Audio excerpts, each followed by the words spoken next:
All right. What up, everybody? Welcome back to the Yama channel. My name is Thinker St. James. This is last week's fights, and I am joined, as always, by my good friend, the Ohio player, the man who allegedly chopped off half of John Jones's fingers in the Las Vegas airport. Chase Parton, how's it going, brother? Dude, we're here for another one, and I swear, the last fights we just came from, I can't wait to get into them. Like, Jesus Christ. This card was so goddamn wild. We got a couple of things right. We got a couple of things very wrong. And there was some shit on this card that I don't think anybody on the planet could have predicted. So lots to talk about today. Before we get into the actual card itself, I wanted to briefly touch on this right here. The Macy Barber pullout. They don't have a reason for her withdrawing from this fight listed on Tapology. Do you know if there was a given reason for her pulling out?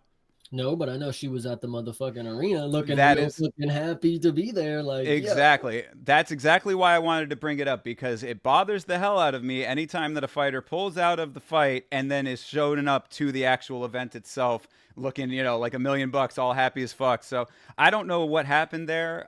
Maybe there's some information out there online that I'm not aware of, but yeah, that sort of, you know, kind of rubbed me the wrong way a little bit. I never like to see that. You know, if you are scheduled for a fight, especially one as big as that, you really should be showing up to your fights. But, you know, like I said, they don't have a reason listed here. I don't know if there's an official reason yet. She could be injured, whatever the case may be. But just wanted to mention that. So, you know, the main event was going to be Namajunas versus Barber. It, of course, was Namajunas versus Cortez, and we will get to that in due time. But first, to start this off, a decent fight here between Evan Elder and Darius Flowers. What'd you think?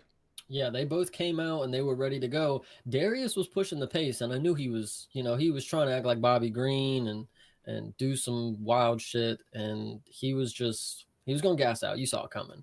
Absolutely. Yeah. No, I think that with him, he was not only was he doing the whole, like, you know, over cocky, talking to him, Kevin Holland shit, but also he was telegraphing a lot with, like, because he gassed really early. Like, I mean, he was starting to get real sloppy, like, kind of halfway through the first. I thought maybe it might have been a little bit later than that, but I mean, like, it wasn't like deep into the fight. You know what I mean? Obviously, it only went the 2 rounds, so. He started getting a little bit wild, and then, I mean, there was that one time, man, he was flopping all over the place. He went to go, I guess, shoot, but, like, he was at crazy range and just ended up flopping almost like a belly flop. Like, I was like, damn, this dude is really starting to wear down. The elevation, as we had mentioned last week, was you know, going to be a factor in all of these fights, and I think it really was in a lot of these fights. This one definitely that as well. I think that Flowers had he was feeling it early, and Evan Elder was able to overcome it. Ended up getting a really nice finish out of it.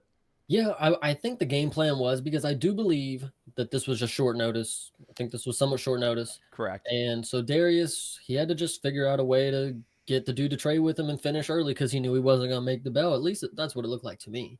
And, for landing 26 strikes, you were doing a lot. But, I mean, I respect the effort, I guess, if that was your game plan. If you weren't just in there just bullshitting.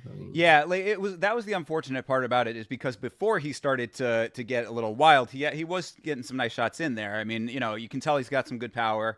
He I think that Evan Elder's game plan was pretty on point as well. If he sort of had an inkling that was what he was going to be facing, kind of just let him do his thing for a little while, kind of punch himself out and ended up overcoming. Yeah, this was definitely short notice too because we didn't actually talk about this fight when we did the breakdown last week. It was added during the week if I'm not mistaken. So.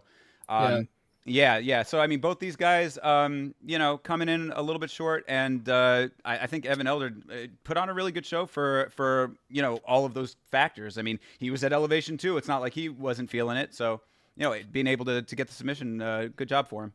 Yeah, I think that's the main thing is one, he was willing to stand and trade, and he was, overcoming what Darius was trying to throw at him, the mind games, whatever you want to say. And then when he got to the ground, I mean, after he knew that Darius was gassed and winded, didn't want to go anymore, he finished the fight. I hate when they just bullshit, lay on top of each other and go to the bell. This one didn't deserve to go to the bell. That's why I'm glad it didn't. And good one to open up. Yeah, I thought the same thing. I thought this was a really nice fight to start the card. Set a good, hopeful precedent for what ended up happening. I mean, I didn't necessarily follow that, but it was a good start. And yeah, based on what you're saying there, him jawing and doing all that kind of stuff. A lot of the people that I watch fights with, like, they'll say, if you're acting that way, you gotta win your fight. And this is exactly why you did all of that. You're expending energy too while you're while you're doing all that shit as well. I mean, it might be some psychological aspect that maybe you can get over your opponent. I mean, it worked for Mike Breeden versus Anshul Jubilee, but if you're not fighting him, I think that it's really just a bad look in general when you're kind of going that route. So you got to be really, really confident in getting the victory if you're going to be that cocky, and it did not work out for Flowers. So hopefully he can rein that in a little bit in his upcoming fights because, 12-8, that's starting to creep up too. That's not a good look. Yeah, and I think also I want to say, just because we're on the first fight, is there was a lot of finishes on this card. There were.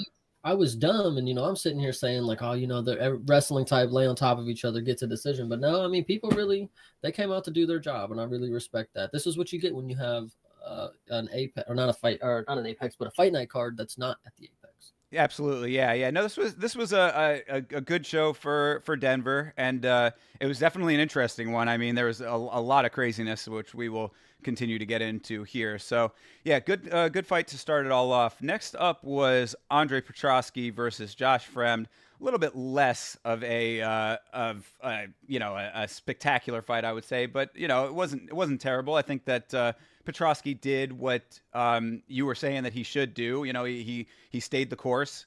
He used his weight effectively. I mean, he didn't end up getting the finish, but it wasn't terrible on his part, but also Fremd was not looking great either. It was actually a really bad look for Fremd. I remember saying that he just didn't have anything for him at all, and I don't know what he needs to do to fix that. If his wrestling's just not there, then it might just not be there. Yeah, so what I want to say also first is John Dong and TJF Plays. Appreciate you guys. Yeah, what's up, chat? A good moment for you guys, and this is better one because the Discord, which I'm about to drop, this fight bored the hell out of them. Not just bored them, but actually upset them. Like early on, they were mad that Petroski wasn't getting this one done. I mean, unanimous decision. I mean, he was dog walking.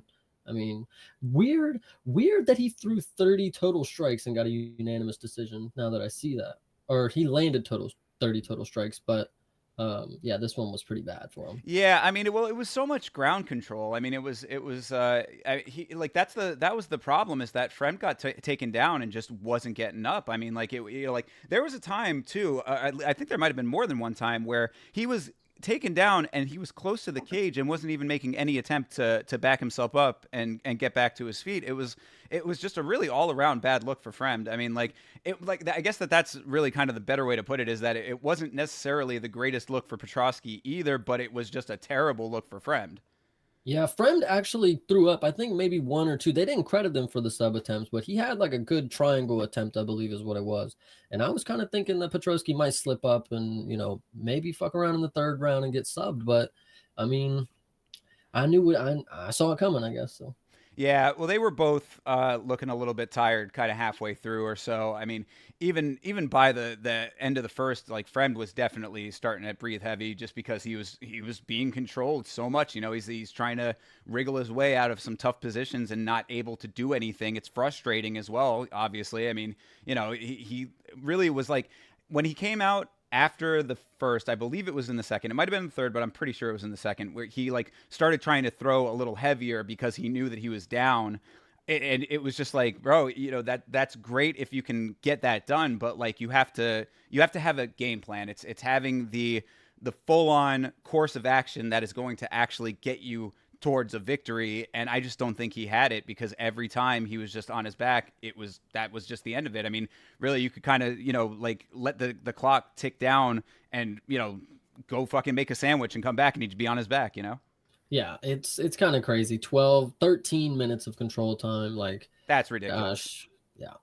So, One sub attempt. I mean, I guess I give it to him. I don't really remember. It was maybe an arm triangle, but no, you gotta have more than that with 13 minutes. Well, not even that. You gotta have the fight finished with 13 minutes of control time. yeah. Jesus. Yeah, well, so and so all of that being said, now of course, again, I say it every time, but it is worth saying again, and worth reiterating that the elevation played a huge factor. Petrosky even said that after the fight, having trouble breathing and all that kind of stuff. I mean, does this fight inspire like a better matchup for Petrosky? I mean, this was kind of a no-win kind of outcome, really. Like, he got the victory, and it was definitive. It was definitely a dominant victory, but with no opposition coming back in any kind of real significant way aside from that one sub attempt. I mean, like, I don't know if that necessarily moves his needle in any kind of real way. No, I agree. I mean, I want to see him again because he's got to, finish out that contract. But if I'm going to see him again, he's got to do something way better and not get knocked out and not fall to a hip bone or anything like that. Yeah, I mean, I think that's the overall point of this fight. Like, the takeaway of it is that Petrosky is just like he's becoming one of those wild cards too, where you can't necessarily put a lot of stock into it with all of the negative aspects that come with him. I mean, with the knockouts that he's had, and then these kinds of performances that are, I mean, like, if he was going to wrestle that much, he should have been able to finish with his wrestling. And he didn't. So, I mean, like, I just think that there's a lot of the negatives are starting to pile up for Petrosky. I'd be careful of putting any money on him in the future. Just putting it out there. Yep. Not much more to say. Just really wrestling, just whatever. Yeah. So it was on the trajectory of this roller coaster. We had a nice upward. We went a little bit of a dip, and then now back to fight number 3 here: Luana Santos versus Maria Agapova. Not a great day for your homeless lady. Yeah, she's gonna stay homeless, it looks like. And I hate to see it. I want to say this: Luana Santos. You don't expect somebody to come in. One, women's MMA finish. Okay, give her some props. Absolutely. 2, she's so fucking beautiful. Like, and like, godly, you can't expect them all to be good, but like, she's great. She came in and did what she needed to do. She judo flipped the shit out of Agapova. She had Agapova looking like an upside down version of the Jorge Masvidal logo, the flying knee logo. It was that if you did a complete 180. She had both legs. She was ass over tea kettle for real. Yeah, that was a great toss. 2.5 minutes of control time is kind of crazy. I mean, not crazy, but I figured it was a lot quicker than that because I don't remember her getting 3 sub attempts off. I kind of remember her getting that right away. But yeah, props to her. She did what she needed to do. She knew she had to get it to the ground and finish her. and she gave us a little dance after. I really appreciate that. If you got to see the video out there, I did. yep, Yeah, no, she's a little cutie pie for sure. she's And a yeah, winner. yeah, and I mean, like exactly, she is a winner, and that this fight spoke pretty decent volumes as to her acumen in the cage. I mean, it's not like Agapova was really putting up all that much of a great defense. Her striking was like she landed a couple, I think, but it wasn't like if you're a kickboxer, you had to do a lot better than that, and it really I think we predicted it pretty like down the line, or what we said last week, where that if the striking wasn't going to be the deciding factor, then Santos was just going to have her way on the ground. There you go. That's Yeah, exactly what happened. so shout out. She probably is never going to see this. Shout out MMA base goddess. She was in there watching this with me, and as soon as she saw that judo flip, she typed, "It's over," and it Yep. was a really good moment because yeah, it was exactly that. No chance. Absolutely. Yeah. So I mean, Santos's stock is rising pretty fast now, 8-1. I mean, that's she's definitely putting on performances that do warrant, unlike the last fight where it was kind of shaky ground as to whether or not a jump in competition is even warranted. Santos showing that she absolutely deserves to be up there in the conversation, and I guess we're just gonna have to see who her next opponent is, but. Yeah, I mean, I would see that some bright things in her future with a performance like that. I mean, also, a performance like that does somewhat leave a little bit to be desired in the sense that we didn't get to see a heavy amount of opposition. We need to see somebody who's going to give her a little bit more back. But if she's able to control, I mean, Agapova was the definitely taller. She was real skinny. She's real like lanky girl. So I mean, like the limbs were not necessarily generating all of the power that they needed to against an opponent who was going to be wrestle heavy. But I mean, someone who's a little bit more of a well-rounded fighter might give her a little bit more problems. But let her go and find out. Hey, I didn't mind watching. Yeah, no, absolutely. No, I mean, for this is the kind of stuff when we talk about women's MMA, like that's what you want to see. That's the type of fight that shows that there's a great amount of value there when the skill is high. So, yeah, good job for Luana Santos. We'll see what her future looks like. All right, moving on. The fight that fucked my entire evening up here. I had so much riding on Damon Blackshear, only to have my hopes dashed in 18 seconds by Montel Jackson. I mean, what do you say about a knockout like that? So first, let me ask: you watched it? Like you got to watch it? Oh, Okay. yes. Stream cut out. I mean, my cable box fucked up, and It happens. so I went on the Fight Center, and sometimes I'm just watching the live stats to see what happens, and the stats only stopped at 4, and then it showed winner, and I'm like, what did we miss? And I'm listening to Discord, and shout out another one, Khalil's #1 fan. He was like, man, what if he gets a knockout in like 10 seconds or whatever? And then we come back to the stream, and they're just showing the replay of him on top of it, man. Just like, and I remember because before the fight started, Montel Jackson walked out, and they showed the little banner, and it's like has knocked down 5 of 6 opponents in the first round or whatever. And yeah, it was over after that. I saw that. I put more money down on it.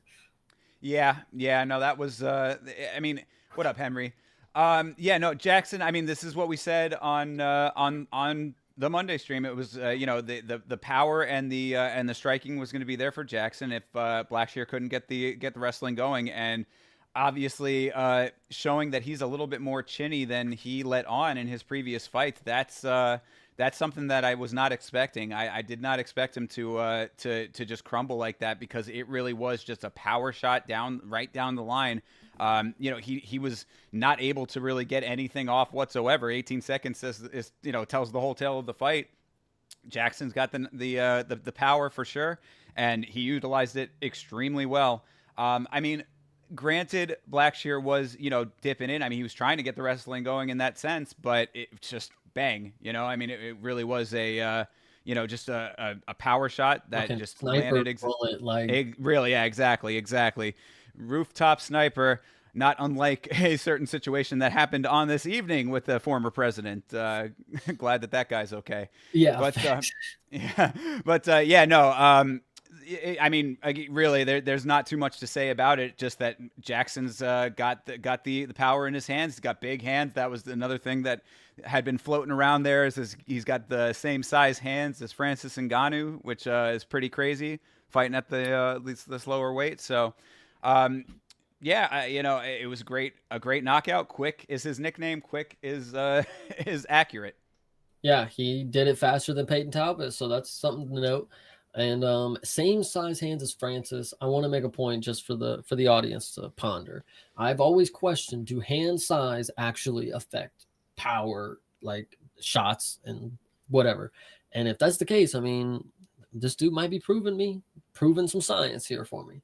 Yeah, And I yeah, like it's a good question. I mean, I mean, it's got to be linked to the rest of the physiology that allows you to generate the power. But I mean, I would think more surface area has got to at least play a certain part, right? I mean, I guess. I mean, who knows, man? Yeah, well, Jackson knows, and he proved it right there. Hey, So we're gonna keep knowing us. It looks like. for sure, yeah. I mean, 14-2, good record. That's and at Blackshear, it really screwed up every parlay, but this was one of those cards where pretty much everything that could go wrong for me went wrong. Like, so it just all started with Blackshear and then just continued down the line to just get fucked and fucked and fucked for me. So this was just the beginning of a very long road of me being screwed. So good job for Jackson though. That it was a very impressive shot that knocked him out. All right, moving on. Jasmine Jasdavicius versus Fatima Klein. I thought that Fatima Klein did pretty well for her debut. I have to say, it was not as one-sided as some people might have thought that it would have been for her. Just coming into the organization, she did not win, but I don't think that it was a terrible loss. What do you think? For how good Jasmine was looking, and for the circumstances that Fatima had, I believe she was also going up a weight class was another thing that I found out. And she held her own. Like, she wasn't getting beat up. I mean, she lost unanimously, but like at the end, I was like, man, she showed a lot. And the next fight, she's probably going to win if she gets a full camp and she's ready to go.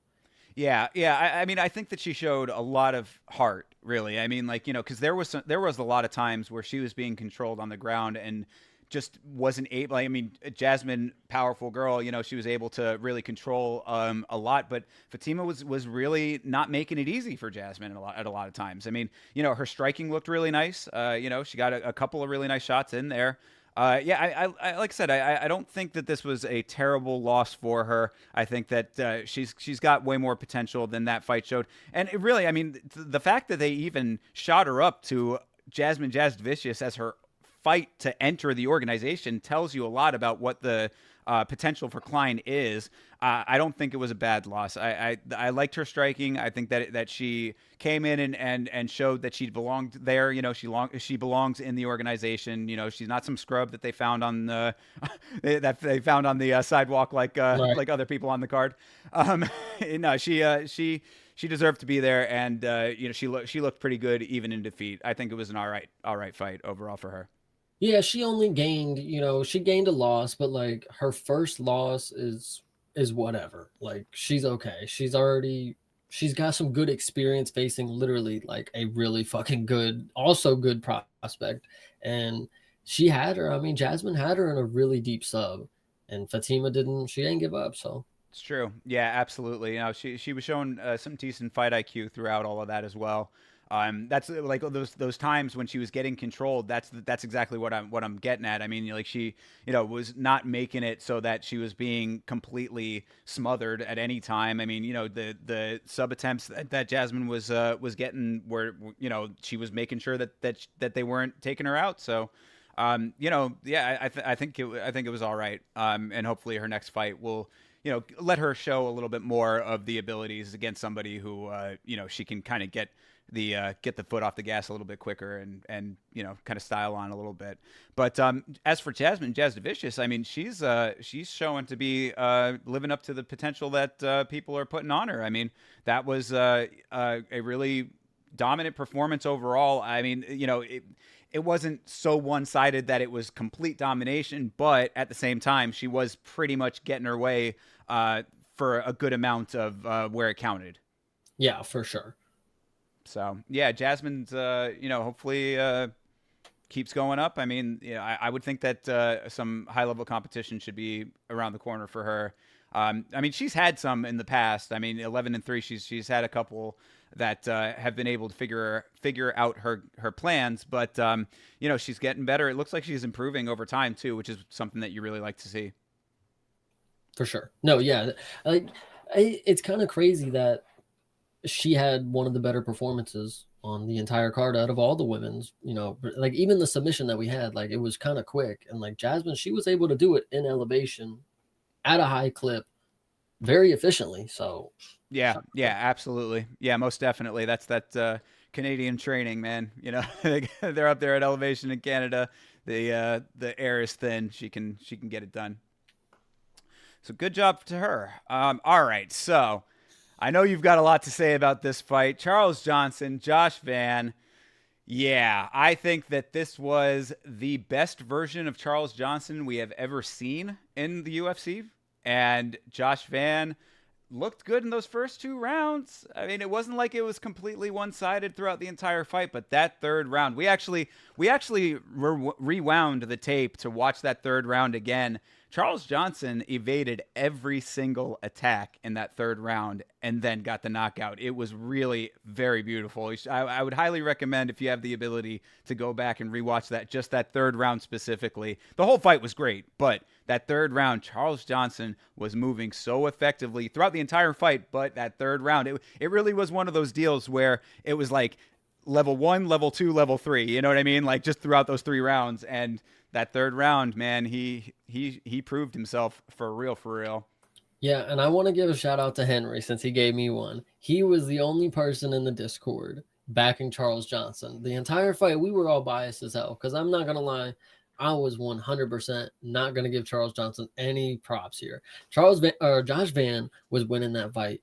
Round 1, round 2, and even if you want to go into the third round, it was a motherfucking early stoppage. My guy was there. Oh, you lie. No. I'm even being for real. Like, you guys think I'm trolling. Like, my guy was there. Like, he was on the ref was on him, and he was like hugging him. Like, bro, like you could have gave. That's where prospects are made right there. You got to give them the opportunity to show the grit that they have. Like, we've seen people get knocked out and they don't fucking do anything about it. You're gonna ruin my man's like electrifying moment. He could have battled back. He could have got the knockout, man. It's whatever. I'm not even.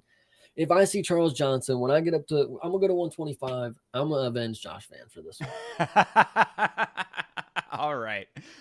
It was not an early stoppage, but fair, whatever. I mean, his eyes were rolled back because it was the two prong. It was, he had gotten wobbled before the uppercut. He had just taken one to the side of the head. A hook got him, and then the uppercut just, I mean, he was down. But that being said, I mean, all what I had said about Charles Johnson in some previous streams is that I didn't think that his performances had equaled up to his cage time. Like his fight IQ was there, but it needed some work. Like he needed to fix a couple of things, get himself to be a little bit more technically proficient. And I was concerned because having the amount of fights that he has, I was like, at this point you really should have all of those skills in place.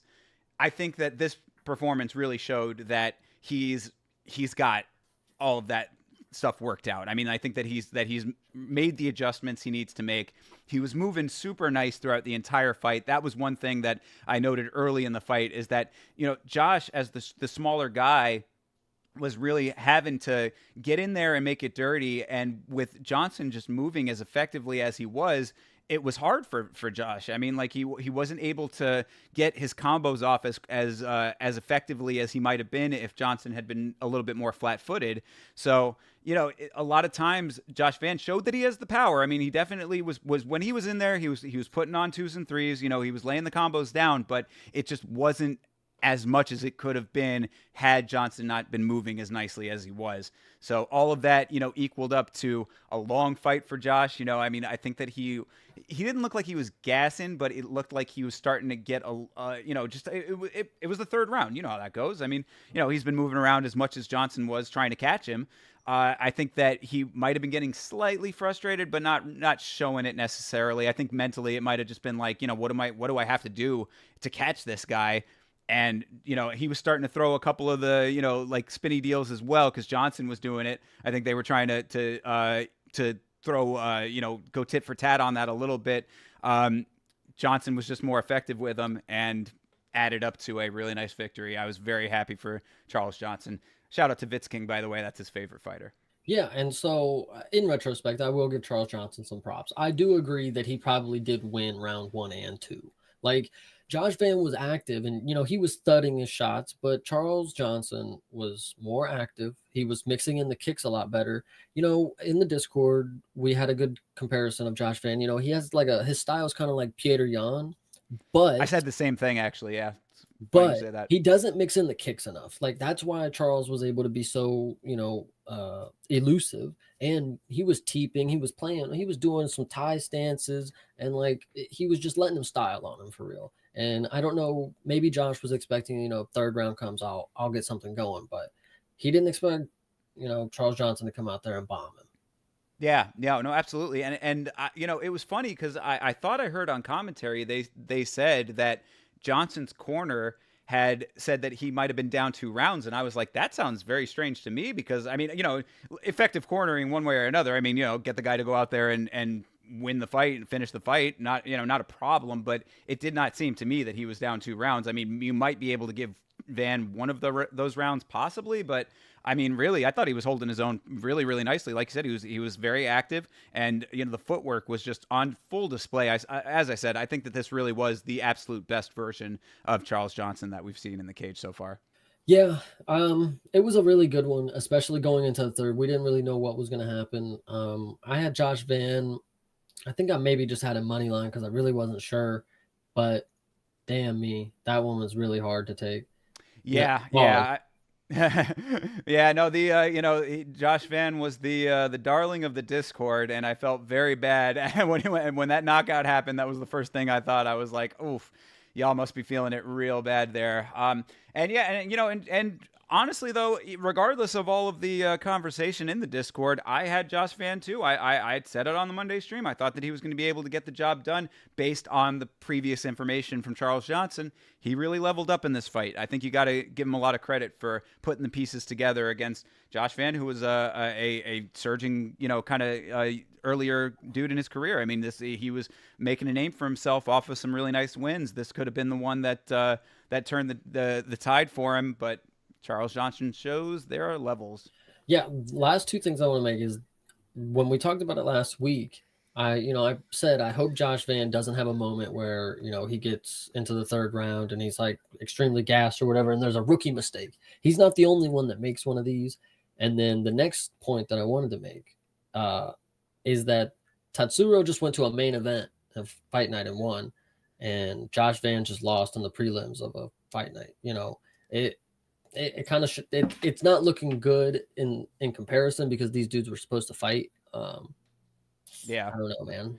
And now I just heard today actually that Tyra versus Pantoja is being targeted for an event coming up. So I don't know if that's actually going to happen or not. That's just rumor mill stuff, but that could be a really nice deal for Tyra. But yeah, no, you're right. I mean, I think that Van needs to. I think he needs to become a little bit more well-rounded, just to be perfectly honest. Like you said, he needs to mix in some more kicks. I think he needs to be a little bit lighter on his feet as well. I think he was chasing a little bit too much. Mm-hmm. So, I think but that's just early career stuff. I mean, these are all things that he can get better at. So, get the coaching that you need to work on those elements and come back stronger. 10-2. I mean, he's still got plenty of time. Yep. So. No, I agree. But great job for CJ. Energy and the Skullet get the job done. All right. Now, we got to talk about it. Let's get into it, man. Cody Brundage, Abdul Razak Al Hassan. I have been seeing so much online about Cody being an actor, all that kind of stuff, it wasn't that bad, blah blah blah, this and that. Like so much hate is being thrown at Cody Brundage. What I will say is that I have rewatched that fight 3 times now, and I counted in those 3 times 5 back of the head shots. I don't think that you can really put all of this negativity onto Cody after he gets pummeled in the back of the head. Like, I really think that everybody's leveling a whole lot of bullshit on this guy that is unnecessary, considering he is the victim of the illegal strikes. And I got extremely upset during the watch along. I was screaming my fucking head off, waking everybody up in the house, saying that should have been a disqualification. You cannot tell me that those shots were not intentional. They might not have been intentional in the sense like I am specifically going to hit you in the back of the head. However, he is intending to throw those strikes. Those strikes are landing on the back of the head. I really think that this should have been another DQ win for Cody. It just, this whole situation to me makes me feel like I'm in crazy town, because I feel like I'm the only person that's seeing it this way. Am I nuts here, Chase? I will maybe not say too much. I do want to say that I wish those strikes were not illegal. And if they weren't, I think I mean, well, not if they weren't, but in that predicament, like, I don't understand how you're supposed to strike the opponent, like, when he's just holding his shoulders over his head in your fucking crotch or whatever. Like, I don't think that should have been an illegal situation, because, like, in my opinion, what else is he supposed to do? He's attacking him. Was he just supposed to punch him in the stomach, like, or just stand there? And just go in at an angle. I mean, just go in at the side, because so basically, okay. So and let me just step back just one second here, because so the two, so on the watch along, if you go back and watch the VOD of the watch along, I was incorrect about the first 2 strikes. The first 2 were legal, because they were angled. It was all of them afterwards where he really was going straight, 12-6, that those were the ones landing on the back of the head. And that was the other problem too, is that not only were they illegal strikes because they were landing on the back of the head, they were also straight down. So if he had been angling a little bit better, because even Mergliata said that to him, he's like, look, you were going straight down. You got to be you got to be coming in at an angle. Because what you keep in mind, so like the way that I always describe the back of the head area is, if you take, like, if you're like, you know how you like pick up a cat by like the scruff of the neck or whatever, like if you do that to yourself, basically pinch the back of your neck and then just run that in like a mohawk from there to the, like, where your hairline starts, basically, that's the top and back of the head, as far as I call it. You know what I mean? A lot of people have different versions of that, because, sometimes you'll get those behind the ear shots a little that are legal. That's all fine. I'm saying it's a really small column where it becomes illegal. So if you're landing in that illegal area, bro, all you have to do is just get out of that zone. Yeah, and that's a fight IQ thing. That's exactly what I was gonna say. It sucks too, because he actually did get a clean knockdown or whatever. I actually didn't even count that, but Cody was on his back, so I'm kind of confused there. Yeah, that is a little strange.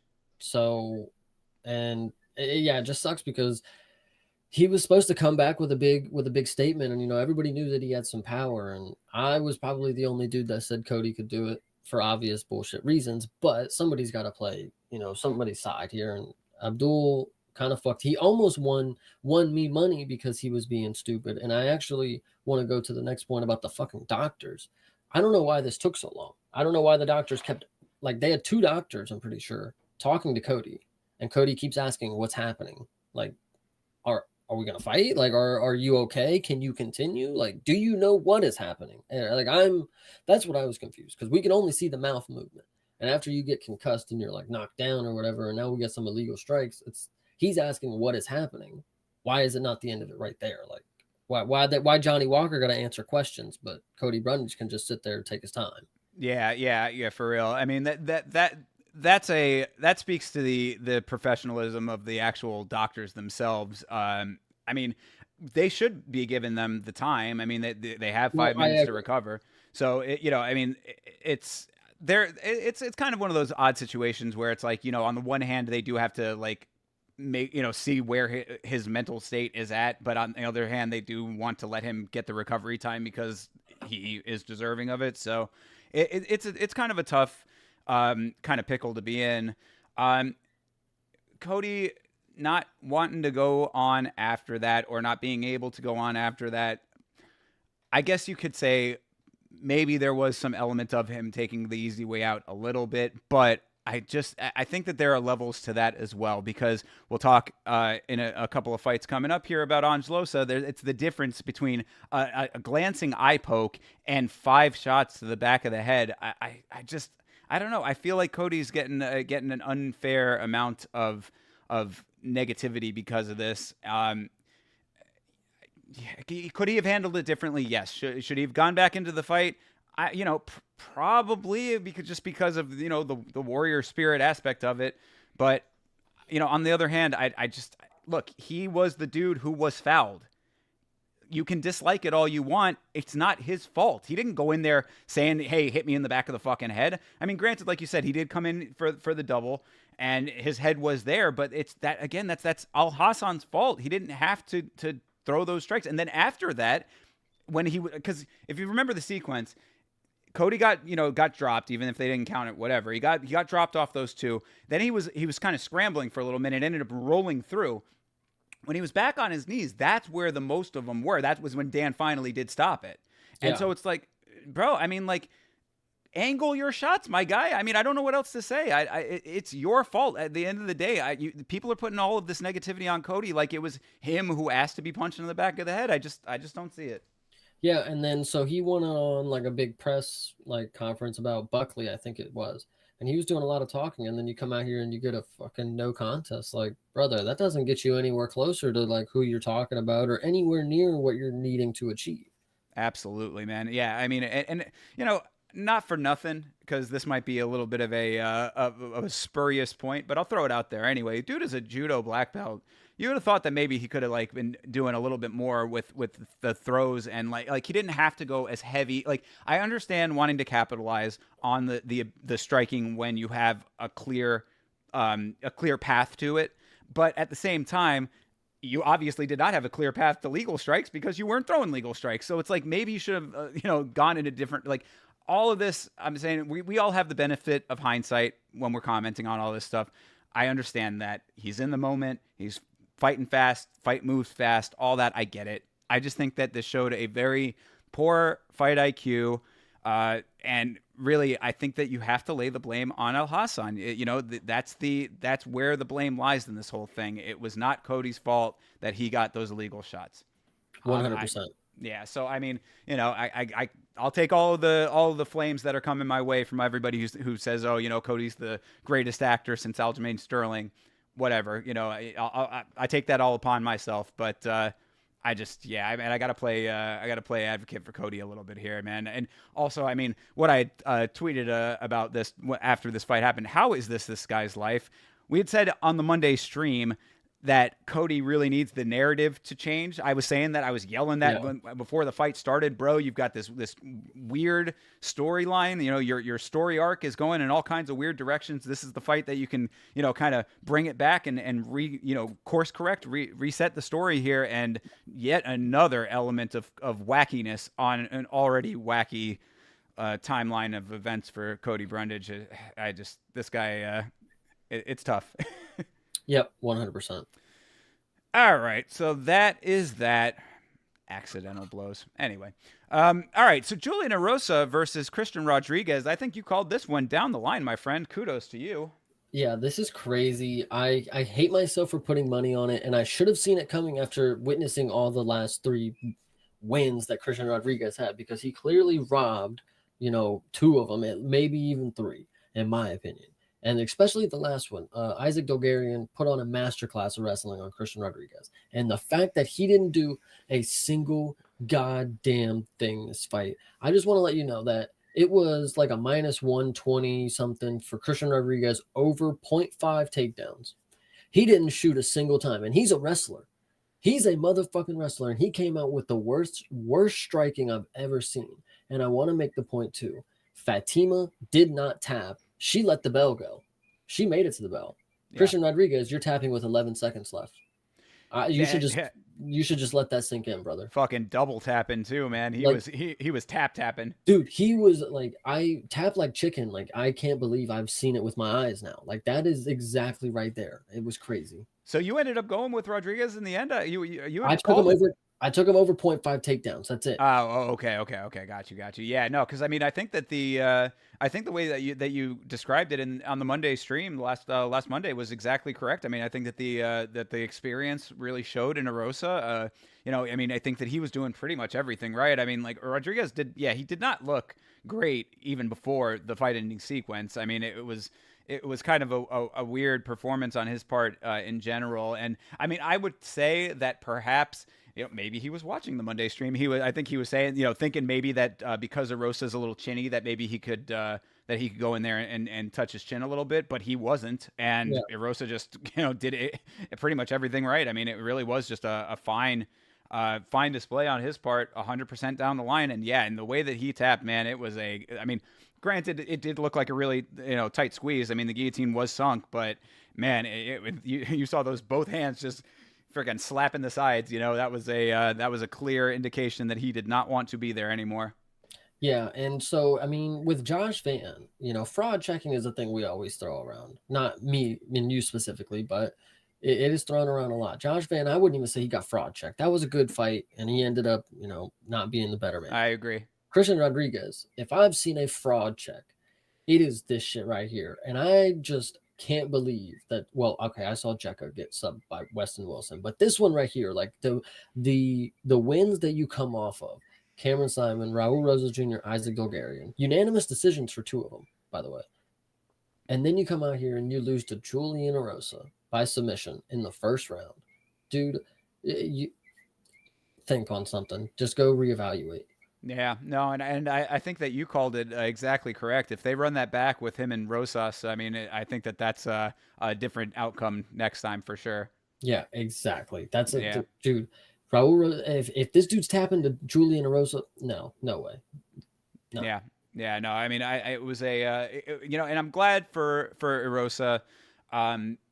He's been shaky, as we said. He's been knocked out a whole bunch. It's not a great look continuing on. I mean, I think that this was a nice win for him to prove that he is not down and out. He's not washed in any sense. I mean, I think that if he ends up getting higher level competition going forward, then that's where you might want to be a little bit concerned. But these dudes who are kind of coming up against it, I mean, Rosa might end up being kind of in that gatekeeper territory, and I don't know that I don't think that there's necessarily anything wrong with that. If he's okay with it, if he's still trying to think about making a run at some point, trying to jump his way up into the rankings and stuff. I mean, he's going to need to do a little bit better against higher level competition. But, for where he's at and what his timeline looks like in the past, I think it was a good showing.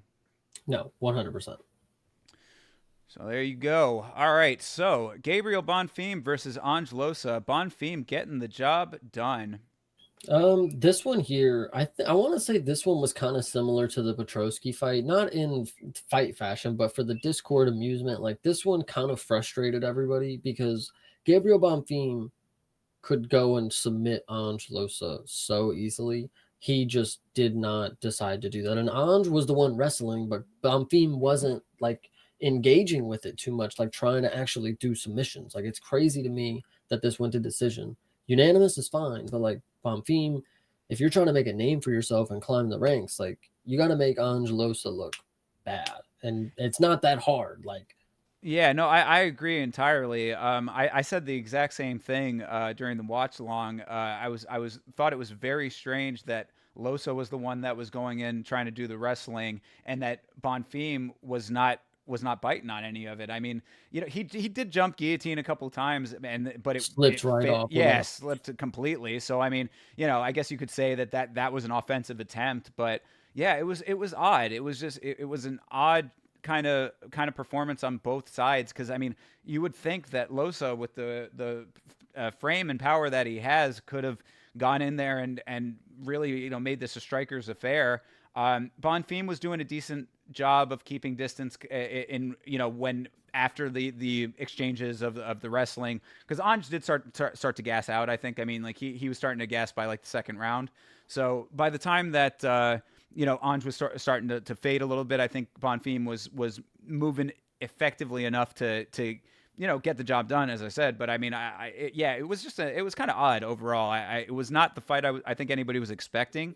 But decent victory for Bonfim, I guess. And Angelosa, we already know how I feel about that guy anyway. So kind of glad that he did not win. But at the same time, it's just it could have been a more eventful performance on both sides. I think. I mean, Ange could have gotten his striking going a little bit earlier and thrown with a little bit more power, and Bonfim could have shown off a little bit better wrestling.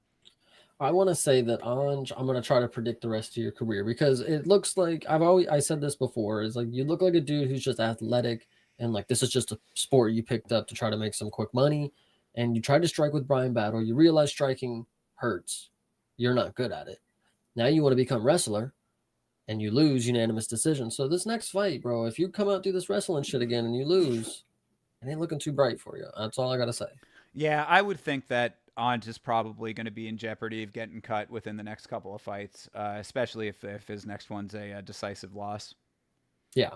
And not even just that. I mean, if it's boring as fuck where he's trying to just wrestle and do nothing, and then potentially gets caught in two guillotines if the dude doesn't slip off like a fucking, I don't know, seal. Yeah. Yeah, no, I mean, yeah, that's exactly it. I mean, this is another one of those kinds of fights where I think that the onus is really on Bonfim, and it was not I mean, he got the job done. I mean, he got the decision and all that. It was unanimous and it was deserved, but at the same time, this wasn't like, it didn't inspire. It's like again with the Petrosky fight, like that kind of thing. Does it inspire higher level competition in the future? You know what I mean? I mean, he's 16-1. I mean, you can't really sneeze at that. But I mean, this was the Bonfim that lost to Dalby. Am I wrong? No, this is yes. So You made the exact point I wanted to. It's like after this, I'm not watching saying this is somebody who deserves somebody better than Andre. right. It's like this was probably a good matchup for you, sadly. Yeah, absolutely. So we'll see what ends up happening with him, but yeah, needs to kind of work on the strategy a little bit, because I think that's really kind of what it comes down to. I think that he might not have been expecting as much wrestling early, so that might have kind of thrown the game plan off a little bit. But if you're this high level wrestler, man, I mean, fucking roll with the punches, right? I mean, like it's shouldn't you be able to move, shift the weight? Shouldn't you be able to sweep the leg? I mean, like there's a lot of things that when you have a situation where Losa is like putting all of his body weight on you up against the cage, I mean, it's almost a blank canvas for you to show off some of your higher level skills, and he just didn't. So, yep. All right, so that's that. Now moving on to what I mean, I guess you got to put this fight as one of the fights of the year so far here, right? Gene Silva versus Drew Dober. Yeah, this one was really, really hard to tell what was going to happen. I mean, unfortunately, when there are great matchups like this, when you have two real killers, like, and shout out to motherfucking Drew Dober. Like, we'll get into John Silva, but Drew Dober is a goon, man. He is a class act. He's a professional. And when you have two killers like this, it has to end in the doctor stoppage because somebody's gonna die if not. Like Drew Dober's gonna lose his face if not. Like he lost half of it in that fight. Good Lord, that cut was fucking massive. Jesus Christ. Yeah. His head was hanging off of his head. Yeah, and so I want to say that John Silva, although you make me mad when I watch you because you're doing all the taunting and not just the taunting. You're doing the taunting and also high-fiving, hugging, high-five. Like it was a sequence where he high-fived, hugged Drew Dober, high-fived him again. They're smiling, laughing. It's like, all right, dog. Like I get your finishing fights. I really do. So I respect it. I'm not gonna, hey, the proof is in the pudding. But as a viewer, when it doesn't work, I'm gonna be very irritated. Like, this is what I told you, like for 3 fights in a row, like cut that shit out because you just got kicked in the face while you were dribbling a basketball.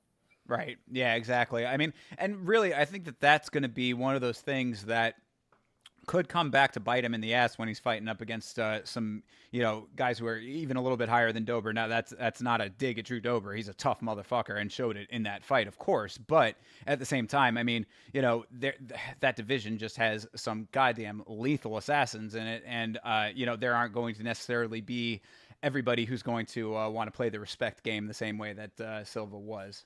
And so it's going to be interesting to see what Jean Silva does, because if he goes back down to 45, ooh boy, that's kind of really scary, because he just took out a tank in 55, and I'm worried to see who he's matched up next.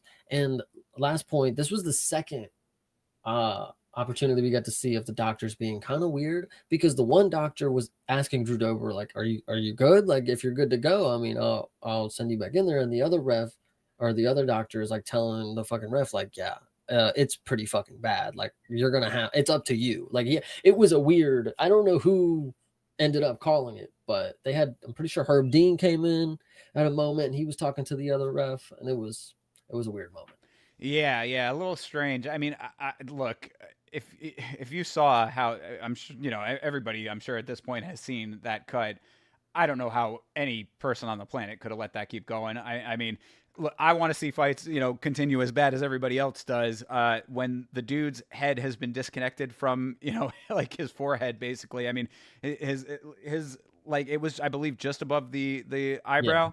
And it just looked like he was it was slumped. I mean, it looked like he was, kind of shrugging his eye almost. I mean, there was no way that fight should have continued on after that cut had been sunk. I mean, you gotta call a spade on that one. And so this was one of my good moments, and I feel bad. This is the thing that I can predict, because that just shows how bad they are. But like, when the cut happened, it started out just like a little red here, and I thought it might have been like a small one by his eye. So I was sitting here, I was curious. I was like, okay, we're gonna have to see what happens with the cut, because if it's over the eye, I mean, it's coming to doctor stoppage, no matter what you guys think. Like, they're in the chat telling me, no way. Like, why would it? Like, come on, no doctor stoppage. Like, it's clear way. It's on his forehead. And I'm like, guys, if it's near his fucking eyebrow and his eye starts to become visible in two locations, like, it's coming to an end. And yeah, no, absolutely. Yeah, well, and what I think, though, because I saw the same thing that you saw with the one on the side. I think that he might have had two. I think that it might have been one that started off kind of like right over here. Yeah, but I remember seeing the picture of his stitches. He did have some like right here, but no, this one up here. That there was no way that fight was continuing. And God, all of the respect in the world to Drew Dober for wanting to continue, though, because he still did. I mean, he was, up until they called that fight, he was like, I'm ready to go. Let's go. Let's do it. So yeah, I'm glad that they gave him the mic afterwards. What he said was exactly correct. It showed warrior spirit. This is really a great example of, two dudes doing exactly what you want to see in an MMA fight. As I said, I mean, nobody lost. I mean, like, Drew Dober, right, reclaims his spot as a fan favorite. Chad, like, literally, like, the ultimate. And Sean Silva goes on his way to another division just to go do whatever he wants. Drew Dober made a good speech, and everybody in the Discord was curious if he was going to retire. That's why he was getting the mic. I was worried about that myself. Yeah. So here, and he was like, I'm not fucking done. Like, I'm about to go get this shit stitched up, and I'm on my way back. That was great to hear. Love it. Yeah, absolute Chad indeed. Yeah, no, you're right. This was definitely not a fight that had a loser. I mean, it's a tough one this year because, I mean, we've had so many amazing fights already. I mean, we're only halfway through the year, essentially, or just a little bit over it, and we've had such a great glut of amazing fights. But I really think that this one's got to be in the conversation, at least in the top 5, top 10 at worst. Yes, absolutely. No, this one is up there. And I want to actually make a point too, because I believe John Silva is now in the record book for the fastest, or the quickest consecutive knockouts between cards. So he was 1 week, 14 days, or whatever. What are those? So yeah, 14 days, because there wasn't a week in between. Right. And I'm curious if you can explain how Hamzat has 10 days. Yeah. Well, that's a good question, actually. I'm thinking back. I mean, was Hamzat coming off a random card on a Wednesday? Like, is that true? It might have been. I mean, Because yeah, 10 because days you're right. obviously is less Yeah, no, than no, no. 2 weeks. You're right. That's a really good question, actually. Well, let's take a look real quick, because yeah, Hamzat Chimaev, who I just did a video about, by the way, you Good might want to video, check good that one video. out. As you can see in the search history, Hamzat Nice. Chimaev crypto scam is coming up. That is what the video is all about. Let's take a look at Hamzat's record real Yeah, because quick I don't know here. if you saw the board that came up and it was like quickest turnaround for fights or whatever. But I believe now Jean Silva having two knockouts back to back would set him like one of one in that regard. Yeah, so let's see. So this was on July 16th, and it was in the UAE. Was this? Oh yeah, this was during COVID. So I mean, maybe that was part of it. Because yeah, those back to backs were both during COVID. So there was that one, and then there's that was the 16th, and then that's the 26th. So yeah, I mean, I guess maybe that's your explanation. Weird. Yeah, I'll have to do a little bit more digging into all the details. I don't want to bog down the stream by going over it No, yeah, 100% you're here, fine. but yeah, but that's but yeah, I'm curious about that too, actually, because yeah, that would be my guess, is though, is because there was the whole Fight Island thing, so they might have been just some wackiness going on with the scheduling of everything. Well, so anyway, back to the point that I make is Yes, so sure. with so that list, being the quickest to turn around, I think Sean Silva is now the one to only get two knockouts in like 14 days or whatever. So shout out to him, probably being in the record book. Yeah, absolutely, and well deserved. I mean, what I had said on the previous stream, and what I still kind of maintain, is that I believe that he sort of does the crazy eyes as a little bit of a play up. You can tell after he wins his fights, he's like extremely kind and very respectful. Obviously, even in the fight, very Yeah, respectful. So but regardless of all of that element of it, the dog is in there. So good for him. I mean, he's really proven, and yet another win, and a beautiful one for the Fighting Nerds. These guys are the team to watch out for. Fucking A, these guys. It's just one win after the next. I believe all three Fighting Nerds, at least on the male side, are all undefeated. Am I wrong? there's a fourth that I saw in a picture. I don't know who it is. Maybe it's Pratis. Maybe I don't think so though. Mm, Um, but no. So the ones that we do know are 5-0. So Jean Silva, Ruffy, and Kaio are 5-0 on the year. So shout out them. I mean, let's go, dude. If you're not keeping an eye on those Fighting Nerds, bro, you are missing out. Those guys are proving time and time again that they are the team to watch out for sure. But one last thing too, Yes. Jean Silva. I believed before this fight, I came in and I was like, out of the skill set that they all have, I would say I believe he has the least of him, Kaio and Rufi. But this one I really saw a little more. I was like, okay, he's not just creative and then striking now. Like he's trying to be creative and takedowns, fake the takedowns, and do whatnot. So shout out to him. He's improving in the eye test for me. Absolutely, and really, that's what you want to see in all fighters: improvement over improvement. Fight to fight, are they making the adjustments? Are they adding new skills to the arsenal? And yeah, I would tend to agree. I think that Silva's starting to become a little bit more well-rounded. Going to give 45 a big problem. Facts. All right, so co-main event: Santiago Ponzinibbio versus Muslim Salikov. I think that the tweet that I put out was that this was two dads fighting over a parking spot in the supermarket parking lot. This one made me so grateful that I lost all my money before, because everybody was like, "Bro, put it on Ponzinibbio. He was like the big what if story. Like he used to be like a nightmare of the division. Like he's gonna come Yep. out here and smoke this guy." And I'm like, "All Yep. right, guys, all right, I believe you." One other point I just want to say, because it's funny, he has to hold his ears down with a bandana when he comes out because they might fly away. Um, but this was a crazy robbery. Holy shit. Even watching it, it wasn't an interesting fight, but you knew who won. Like the striking numbers are lying to you, by the way. Like I can't tell you how clear of a decision this was. Every round I said, okay, this was not fun, but Ponzinibbio did win. And golly, was I wrong.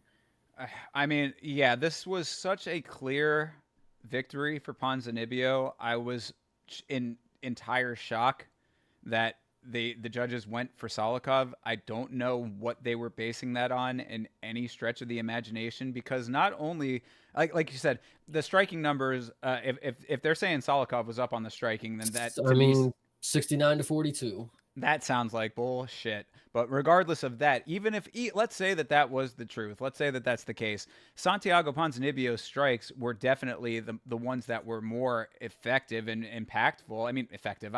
Maybe that's the wrong word, but the more accurate, I would say. He was. I mean, like he was doing what he needed to do. I mean, both of them a little bit older, both of them a little bit slower.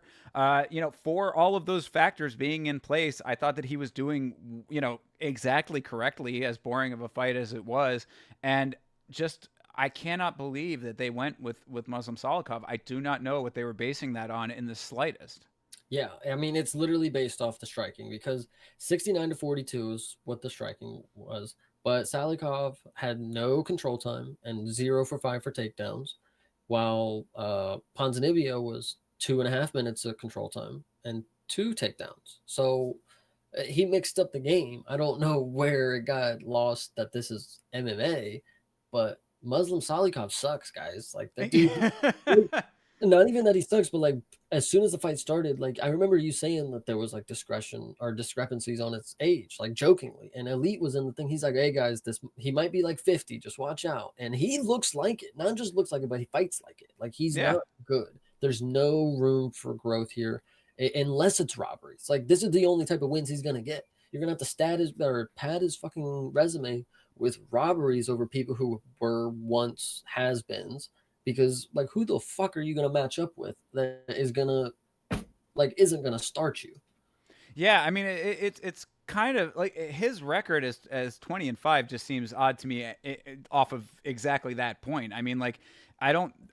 Yeah, there's really no water in that well, and honestly, not really much for Ponzinibbio either, I would say. I mean, even if he had won that fight, it wasn't necessarily going to be like, oh wow, you know Yeah, what I mean? Like, oh man, we were counting out this this dude who still has a little bit left to give. I mean, this really was exactly kind of as we called it, except for the decision. I cannot believe that the decision went the way that it did, but that's Colorado for you. I mean, I'm on the fence as to whether or not I'm going to be getting a video out about this card, because it kind of does deserve one. But I mean, like if I do, the Colorado Commission is definitely getting a lashing over this one. yeah, and like with Muslim, you talked about his record. It's like you see people who are not appealing in their like striking. They just don't look good when they do it, and it's effective. That's just not this in the slightest. Like there's nothing that Muslim did that like knocked Santiago off balance. Made him like question if he wants to shoot. There was no threat in the fight. They both just stood in front of each other, and obviously Ponzinibbio couldn't finish it, but like neither could Muslim. Couldn't even get close to setting up a finishing sequence. Like Yeah, no, there didn't look like there was much power on anything that he threw. it's crazy. Yeah, Yeah, he was just throwing out lobs, and it was bad. yeah, yeah. And that's probably all he can do. He's fucking ancient. Yeah, that's a good point too. Yeah, yeah. No, it is what it is on the as a fight, and the decision being as poor as it was. Like you said, I was also washed at this point as far as all of my bets went, so it wouldn't have made too much of a difference, but would have liked to have been right about it, because he did deserve it. And yeah, just a shitty fight with a shitty outcome. Yeah, for sure. Co-main event too. Wow, this is it. It's so crazy to me that they did. I mean, I get that it was short notice to make John Silva and Drew Dober, but we've seen crazier short notice fucking fill-ins for like on the card. Like, just no way this doesn't get moved down the card. And I'm saying that as we watched it not get moved down the card. So Yeah, I mean that easily should have been a prelim fight, in my opinion. I mean yeah, that there was no reason that should have been a co-main event in the slightest. But sorry, Denver. yeah. To make that point, I don't understand. Before we get into the main event, I Yeah, don't sure. understand why we can go on cards, and obviously there's some science to it, how to get some seats filled. But like, you go on every card, and there's names that you could just flip, just move, and you could make a better card than like. I know there's got to be pacing or whatever, but just like if you get all the bad stuff out first, then you got a lot of people coming for the whole rest of the thing. Like instead of taking piss breaks or going to get food after one fight and never coming back. Like, Yeah, yeah, no, absolutely. This, as I was saying about like the roller coaster of this card. I mean, you went to the highest of the high with John Silva and Drew Dober, only to crash down with this fight. I mean, sucked all of the air out of the venue. I mean, people were murmuring when this decision was being read. So, you it, know, it, it sucks when people like when you see before the fights, like the week before, people are like, oh well, I know when I'm done watching the fight, like Drew Dober and John Silva is my main event, like I'm not going to watch the co and main event, and like rightfully so, that you give them reasons to not watch the rest of it because you give them stuff like this. And Tracy Rose, select few are going to watch that anyways, but it was also not a great fucking main event of whatever you want to say. yeah, yeah, no, we'll get into it now here. Yeah, so Rose Namajunas versus Tracy Cortez. Yeah, not exactly a barn burner. I mean, I think that at one point there was a tweet that came up on screen that said that Rose was showing Tracy that there are levels. I do kind of agree with that. No, are you disagreeing? I want to say that Tracy, we've known that Tracy is not great. And whether I believe she was going to offensively wrestle or not, like Tracy did not look out of place too much. I mean, Rose should have smoked her. The fact this went to a 5-round decision and Tracy was just a normal, like just normal walking through her shots. Just she was frustrated more than anything, in my opinion, and she got her ass whooped. But like Rose didn't look like a fucking champion. She looked like somebody fighting on the fight night fucking main event. Like that's unfortunate. Yeah, I mean, she did get the knockdown in the first. She Unfortunately, Well, I mean, why unfortunately? because Tracy, like, I just don't get how she looks so bad because she normally looks bad, but she's doing good. And you're like, okay, she's not like elite at what she does, but she's doing good things. She did nothing fucking good. She couldn't defend a takedown. The knockdown, whatever, like, bro, I don't even care because Rose probably should have ended it. We've seen her knock bitches down and end it. Tracy walked right through it, got the decision, and that's what I think the Rose that we once knew is just not there anymore. And people are asking what's next for Rose after this. It's like, well, we already saw her get beat up by Mannon. So I mean, Yeah, I mean, she had a lot of nerve to be calling for a female BMF fight after a performance like that. no way. Uh, oh yeah, I yeah, didn't pay for that. That's crazy. Yeah. yeah, yeah. That they were asking her what she wants next, and she'd said that either something else or a female BMF, and I was like, oh God, could you imagine that shit? Um, no, yeah. So okay, Speaking on to that point, since you actually brought it yeah, up, yeah, sure, go Tracy already was the BMF, the beautiful motherfucker. ahead. And she lost her belt. So tonight she definitely lost it. Luana, pound for pound, #1. And Tracy, if you would have had a better performance, you might have been able to contest, but you just look so out of it. In short notice, and you did the whole thing with the cut in the hair, and then you got your eyelashes popped off. I was gonna say lost her belt and lost her eyelash. Like it just sucks that you didn't perform the way that I've seen you do. Like you could have laid on her, you could have defended a takedown. Maybe I don't know why you're a wrestler and you can't defend a takedown. I hate that, but I mean, that was going to be my point. Is that what we had said going into this fight? Is that she has the body mass on Rose, did not use it effectively in the slightest, in my opinion. I mean, Rose was really just like she was not having to thwart much opposition, and that was the biggest problem. I mean, Tracy just it looked like Tracy was reactionary. She was reacting to what Rose was throwing at her as opposed to putting together a solid game plan of her own. I don't know if it was because of the knockdown, maybe that startled her a little bit early, but by the time those first 3 rounds were over and Rose had pretty much won all 3 of them, it looked like Rose was starting to coast, and Tracy still didn't really give too much back. Maybe you could give her a little bit in the 5th round. She was trying to strike a little bit more then, but there was like really not a whole hell of a lot of opposition coming out of Tracy to warrant Rose doing anything different. She was able to just kind of ebb and flow with the flow of the fight. and pull out the victory that way. Not necessarily a very entertaining or exciting way to do it, but if you're already up 3 rounds, it's what we were saying on the Monday stream. Tracy has to win 3 of those rounds in order to get that victory. Rose already had 3 in the bag. I mean, she wasn't worried about Tracy knocking her out. I mean, easy night at the office, I guess you could say. Yeah, and Henry, shout out him again. He was really believing in the wrestling too. He was like, I think she might get a sub, which was kind of crazy because Tracy's just, and she just did nothing to give any hope.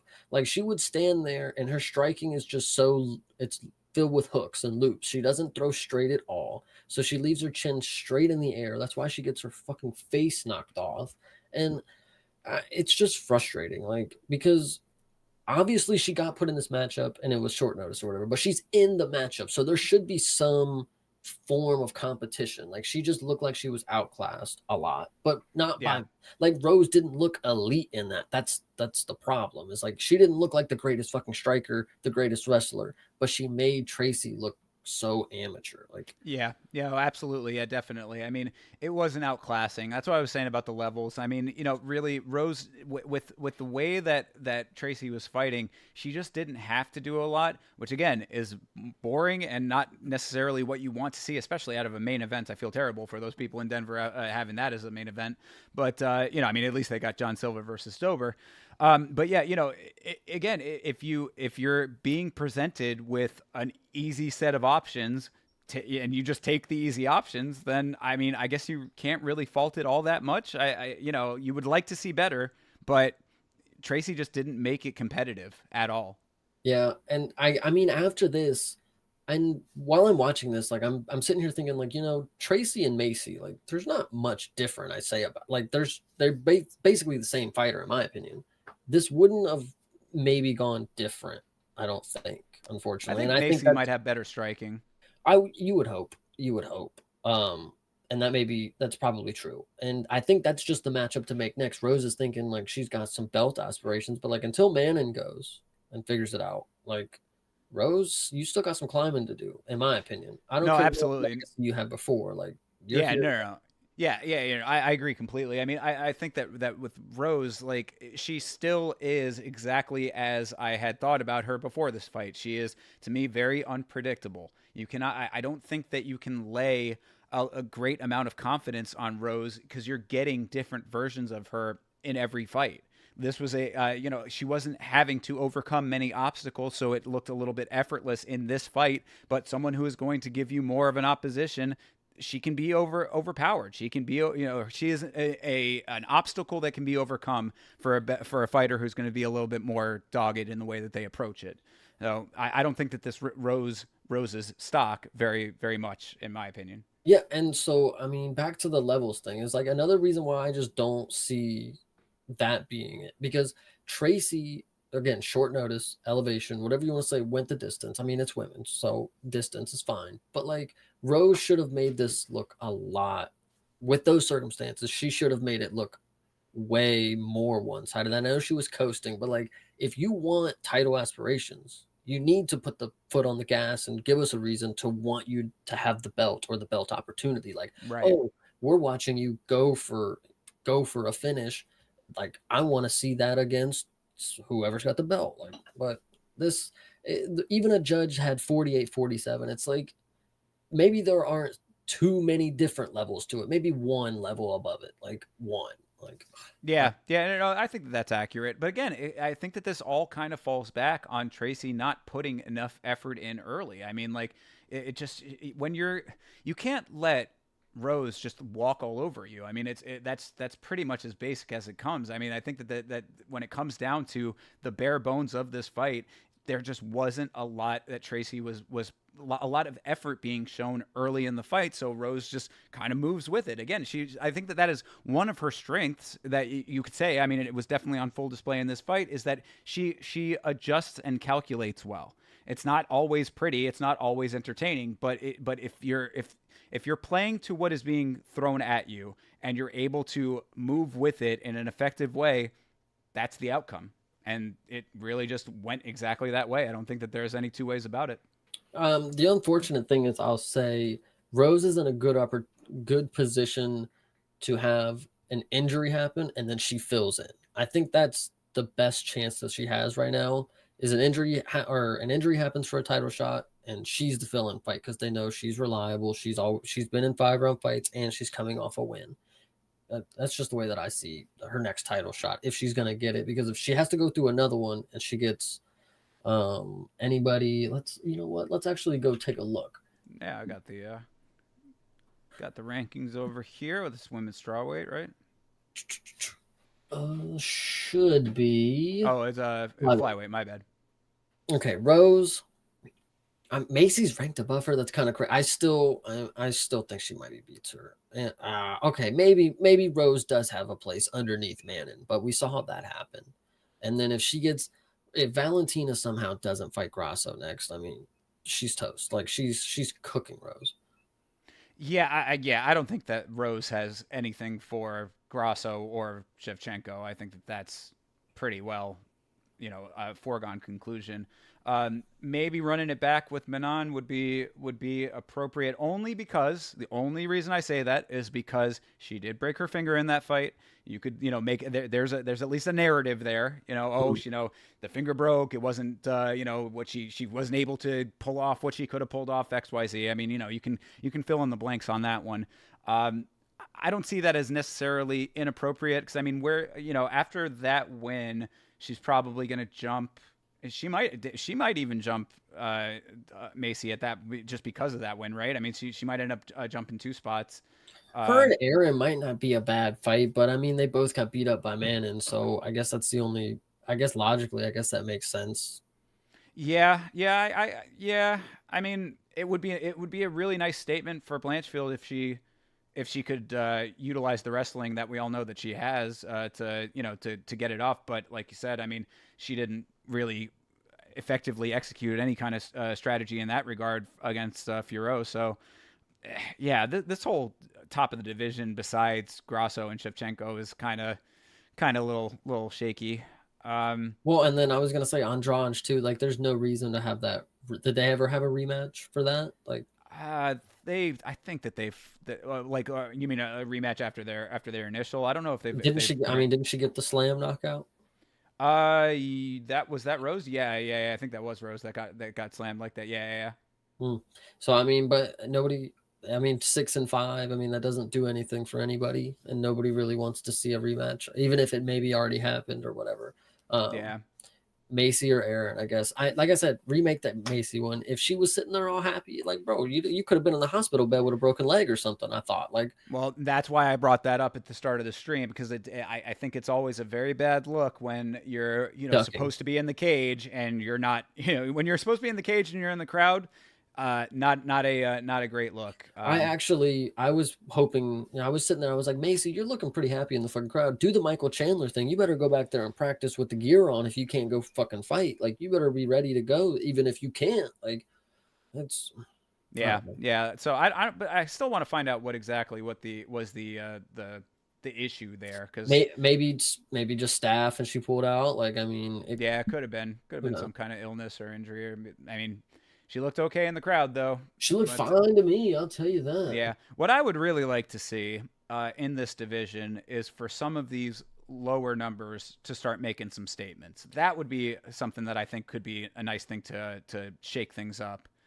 I mean, God, Caitlin Chikagian is still ranked. I mean, this is like, come on, man. Like, I want to see, like, Karini Silva go out there and like, put on a real show. You know what I mean? Like, Natalia Silva. Go out there and do it. Amanda Hebas. Go out there and really, really style out. I mean, she just, kind of got smoked a little bit. But, I mean, I would really like to see a shakeup in this top 5 because these names are not doing it. Well, that was supposed to be what Rose was doing, when she changed the movement, she was going to be the shakeup. But, like, yes, I can see her on this list right here. I could see her being at the top, but I don't think she's a top. She's not a championship level fighter anymore. Yeah. It's kind of tough because some version of Rose comes out and, does another Zhang Weili head kick. You know what I mean? It can happen. It's not like it's impossible, but based on that performance, I mean, and even if she does go out there and continue to rack up victories in the division, it's like, do you want that as a champion? I mean, is that what, This is what your career has amounted to, is just being gatekeeper kind of deal. Facing yeah. Tracy Cortez on short notice. Like, Or just going up and fighting the champ and losing again. I mean, Grasso or Shevchenko. I mean, they're just reigning over this division. Like, there's nobody that's touching them. Maybe Manon. I mean, maybe Furo has a shot against one of them. I guess I we're just think gonna they have to might see. get subbed by Grasso, and then she would get beat on the feet by Shevchenko. So if that's the case, But like Rose, what I was gonna say, like, yeah, Grasso and Shevchenko, they are running this shit. Like, it's unfortunate that the top is like that. And shout out to Rose too, because she did want this challenge. I mean, if you look at the one below them, I mean, there ain't many bigger names there. So, or above them, whatever the fuck, strawweight, flyweight, I don't know. Shout out to her. I mean, she's taking the risk, BMF or not. We're never gonna see it, but I mean, she's trying.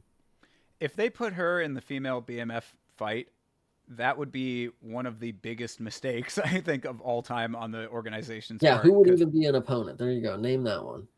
Yeah, well, I mean, it would be her versus. Andrade. Yeah, yeah. I mean, but if they were gonna do it at, I Andrade don't know only if they would makes do it sense at if she's flyweight doing though. knockouts as women, I guess.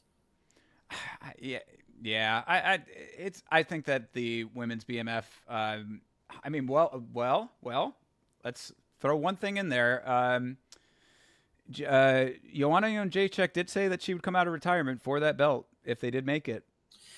Okay, her and Rose. I mean, look, Rose is calling for it. I don't think they give Yeah, it to yeah, her. yeah. That's what Well, I'm saying. I mean, Andrade is the only. I mean, so Andrade and Joanna. I mean, would that be something you want to see? That could be. That could be a decent I striking affair. The only reason I like, honestly, I would love Wei Lee to have that fucking BMF belt, but like that doesn't make sense in the context of BMF. Andrade has the Right. most knockouts as a female. Like, that's kind of like knocking out females is not like a easy thing, I guess, as a female. Yeah, I mean, I think that the problem with these women's divisions in general is that the greatest of the fighters are the champions. I mean, Yeah, they're at the top. It's either the champions or the number one contenders. true. We So it's never like, have dark horse kind of deals. yeah, that's why I'm saying, like, I really want to see some of these lower numbers start really making statements, because we're in this situation where you've got a pool of maybe 5 to 8 names that are just running it as women's MMA champions and top prospects. And I mean, that's just not. It doesn't equal up to. It definitely doesn't equal up to a BMF, and it doesn't equal up to a lot of excitement in women's MMA in general, really. I mean, you need to have people who are shaking these divisions up. When we talk about the lower weight classes for the men, flyweight's got all kinds of shit going on now. I mean, like Yeah, we were just saying, I mean, if Pantoja and Tyra go at it, then I mean that could be a belt change right there. yep. So we're seeing a lot more. So it's not just necessarily just about the sex of these people. It's about the skill level and the intensity that you come into each fight with, and what you're able to pull off. I want to see some new names starting to rack up some wins, because other than that, we're just going to keep spinning around through these 10 names. Yeah, and final thought, and then we can move on. Sure. Valentina Shevchenko would probably be another good BMF candidate. Oh yeah, well, I mean, if she doesn't end up getting the belt back, yeah, Yeah, absolutely. Or I mean, if you want to see Nunes come out of retirement, I mean, that would be fucking true. great. Facts, damn, yeah. But who knows if she's actually going to stay retired? I mean, that one seems like she might come back. I don't know if she's. It's got to be for Kayla only. Like, there's only one woman that she could see as, Kayla.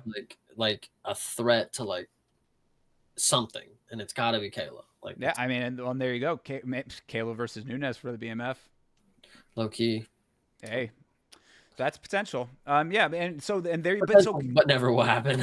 Yeah, well, I mean, who knows? But and Kayla is a great example of what I was just talking about someone who's shaking things up, right? Yeah. She comes in from PFL, has a great run over in PFL, comes in, dominates a top 10 opponent. I mean, like, this is like, that's what you want to see. You want to see performances like that. You want to see statements. We need more statements in women's MMA. Facts. All right, so that is Namajunas versus Cortez. What are your overall opinions about the card itself? No, that was a good ass card. It's always the ones that have ones you never expect that are really good. Yeah, I mean, I thought it was good. I thought that there was some weirdness. Definitely some spice in there. I mean, the no contest was an odd one. The robbery of Ponzinibbio was a little bit weird, but some good finishes. Some decent performances. Couple little needle movers on there as well. I mean, as far as Gene Silva goes, I mean that's we're gonna really have to see what they have for him next because it really, I guess, also depends on if he's going to stay at that weight or go back Yeah, down. I mean, so there's a lot of at 45. So what's that? he did miss weight at 45. So That is true. Yeah, yeah. Hopefully, hopefully that won't happen again if he does go back down. Never like to see weight misses, but overall, yeah. I mean, I think that this there was a couple of decent fights that sort of give you stuff to think about for the future. So overall, a pretty good card, I guess. cool. Yeah, I All agree. right. So let's take a little look at next week's fights. The possibly the worst main event that I've seen in at least definitely this year. I mean, I don't know if maybe in the last five or so. I don't know how this ends up being a main event, but so we went over it a little bit last week, and there are a couple of decent fights on here. So let's take a look at some of them. Yeah, first fight of the night, Muhammad Usman. That's going to be a decision right there. He 100%. needs to make it not a decision. Muhammad Usman needs to get in fucking gear already, bro. I mean, like he's got the like I don't know. I mean, let me take it back a little bit. He needs to show that the Usman name has the value that he needs to be living up to. He's got big shoes to fill, being the brother of Kamaru. Obviously, he's got the frame and the potential power to be making this a little bit more competitive than it has been. He did get that robbery, so it's like there have been times that he's made it competitive and did not go his way. Go out there and make a fucking statement, bro. Like if you really want to be that guy, then you need to start showing it because these losses are going to start piling up if you don't. Yeah, 100%. Other than that, what else do we got here? We've got Trey Ogden fighting. That should be kind of interesting. Versus Radzhabov. Don't know too much about Radzhabov. I might have seen him fight before, but don't remember the name. I do remember Loic though. So Mm. And then I always like seeing Trey Ogden fight. we got Miranda Maverick. Yeah, Miranda Maverick. I mean, she's been sort of spotty. Diane Barbosa. Also one that is trying to kind of make some statements here, trying to get herself a little bit of a trajectory. This would be a really nice big win for her if Barbosa can get it. Yeah. And we got my boy Cody Gibson going against Brian Kelleher. We talked a little bit about Kelleher coming off of that spinal injury that had sidelined him for quite a while. Was looking okay afterwards, from what I understand. I think that his footage has shown that he's back to full strength. This is a make or break fight for Cody. We really want to see Cody get this one done, stay around. We're gonna have to see what happens there. I really hope that Cody uses his wrestling effectively. Cody is an extremely proficient wrestler, and for some reason in these recent fights, it seems like he's like wanting to stand and trade a little bit more.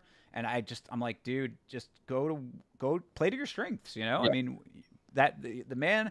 I always use Cody as the example of a dude who has when he sinks in the body triangle and gets the body lock in, like he can control you for forever. I mean, it's like riding a bull, I mean, Yeah. he's just, he really is extremely, like technically proficient in that way. I would like to see him go back to that. And I also hope that his gas tank is able to continue, to pay off for him because that last fight, I mean, granted he was going up against, a dude who's now showing that he's really someone to watch out for. But, even in the Brad Katona fight, which was a great fight, you could tell that he was starting to get a little tired towards the end. So, Yeah. yeah. No, and I like Cody. I mean, he's got the height advantage for this one. If he does stand a trade, maybe it's gonna work out for him. But I think I'm gonna bet on him to finish it. I think that's what I'm gonna do, especially as I the hope favorite. so. It's the only way I'm gonna win money. Yeah, yeah, I hope so. So, Cody, we're rooting for you, brother. Go get that one done. I know that you are excited about Hyder Emil. Yeah, this dude's gonna be. He's gonna show out. I'm pretty. Yeah, he's a wrestler. Yeah, and he's probably gonna get a sub. I'd love to see it. Yeah, that would be good. Then we also have my dude Duho Choi. We talked about him last week. He's a dude who is one half of one of my favorite fights of all time. Has not really lived up to the potential thereafter. Unfortunately, it seemed like something might have changed a little bit in him after that Cub Swanson fight, going up against Bill Algeo, who is a very versatile and very unpredictable fighter. So I really like this fight a lot. Actually, this is the fight that I'm looking out for the most on this card. It's going to come down to whether or not, in my opinion at least, if Choi can be as quick as he once was and get in there and make it dirty, because Algeo really mixes it up in a way that I think is hard for people to predict, and he makes it. He can make it frustrating. He can definitely, he's one of those dudes that you don't see his attacks coming necessarily, even though he's not super fast. It's kind of weird. Like, his style is sort of interesting. He's almost got a little bit of that drunken master going on, where he's a little bit wobbly, he's a little bit shaking, which actually worked to his disadvantage in that last fight, because he had that early stoppage, which was a very early stoppage out there in Atlantic City. So, I mean, sometimes it doesn't play to his strengths necessarily when the referee is going to think that he's more hurt than he is. However, Right. it's just one of those deals where I think Algeo, he mixes it up in a way that can be a little bit off-putting to his opposition. So if Choi can overcome that, if he can get in there and really just get his combos off, like stay in the pocket with him, I think would probably be a good strategy. I don't think you really want to keep Algeo at range if you can avoid it. I think that this could be something good for Choi. Could be good for Algeo too, though. I'm really looking forward to that fight. Yeah, for sure. And then next up, we got Cody Custom Made Durden. I haven't seen him yet, but he's a big talk of the town on Twitter. I'm really excited. Yeah, a lot of people hot on Cody Durden. I'd like to see him live up to that hype. Going up against Bruno Silva, we've seen some highs and lows from him. Yeah, this is. I don't know this Bruno Silva because this is flyweight, so this is just a random one. Yeah, But this is not the Bruno Silva yeah, that. Yeah, no, I mean he's had, from what I understand, he's been a oh, little. he's short though. He's Oh, he's five on a four. three fight win streak though. Yeah, Fair enough. yeah, I saw that. But then coming off those two, yeah, I'm saying we've seen some highs, we've seen some lows. Yeah. Yeah, win over JP Bays. That's not bad. Victor So, Rodriguez. These are decent names. so we'll see. That might be a sleeper matchup to look out for. Excuse me. Yeah, could be for sure. Then we got another tough alum, Kurt Hollabaugh, going up against Kanan Kraszewski. All right, Kraszewski. Yeah. This is the guy. Oh, he stepped up on short notice and got knocked out. Oh, by who was it? Elvis Brenner. Oh, the Kraszewski you're talking about? Yep. Yeah, Elvis Brenner making that statement there, man.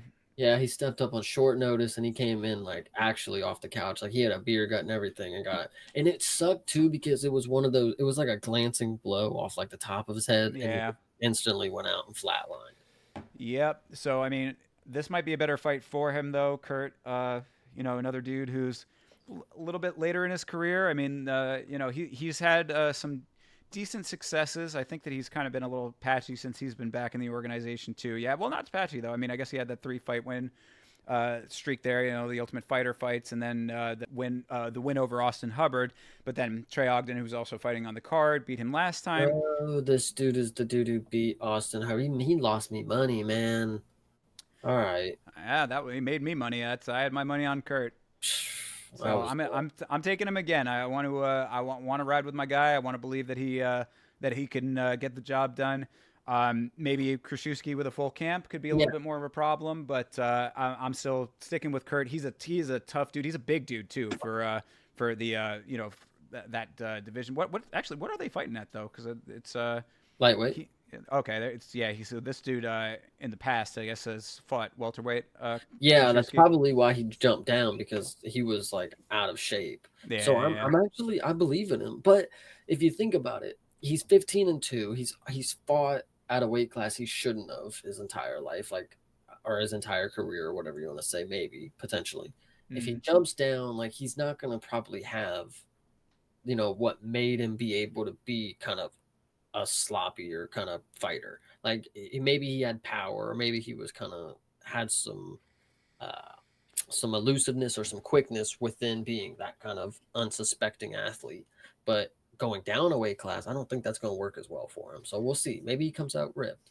Yeah, and I say Kurt is big lightweight. So I mean, he might have the size on him. I don't remember how like what Oh well, I mean he's Krzyzewski's 5'11" build. compared to 6 foot, so he's the shorter one here. All right, fair. I mean, I think maybe his frame might just be bigger. Mhm. I think he wears a lot of muscle, so Yeah, I don't know. We'll see what ends up happening. I think Kurt is a good pick for that one personally, but you know, can go either way as they all he is the can. underdog. I might put some money on that one. Yeah, I would take it. I think that's a good dog. All right. And then co-main, we got Brad Tavares versus the Iron Turtle. We talked a little bit about this one last week. I think that Brad really needs to show out if he wants to stay around because he's been having all kinds of problems. Right, he's coming off. Yeah, I mean, he's got the candy Yeah, cane going here. I Um, think I think this will just be a wrestle heavy match. I think that's why the Iron Turtle's a favorite, is because what Brad has to do for him to win and overcome the wrestle heavy style of Jun Young Park is a lot. Like it's gonna like he's kind of gives me like Mictabek vibes. Like he's just gonna wrestle you and like he's gonna go after it. Yeah, and as we said, Park for whatever reason is one of those guys that you count him out time and again, and he figures out a way to win. I think that he's kind of a sleeper in a lot of ways. As one of those dudes that he's not super intimidating looking. He doesn't. He's not exactly a physical specimen either. Yeah, He's kind of wears the beer gut a little bit.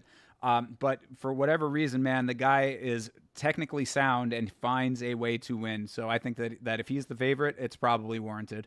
that's what I was gonna say. Is he's a good representation of just like you don't have to be and like the most genetic freak. Like the technique shows, and that it's really good when you have a wrestler or like a very grappling based guy that can show you that. Like you don't have to be a specimen to win a grappling match.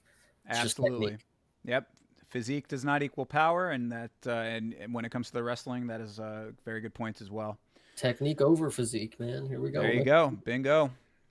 And in the main event, Lemos versus Janjadoba. And they expect people to watch this for 5 rounds. Like I I know we have to have this. Like it has to happen. But like it's.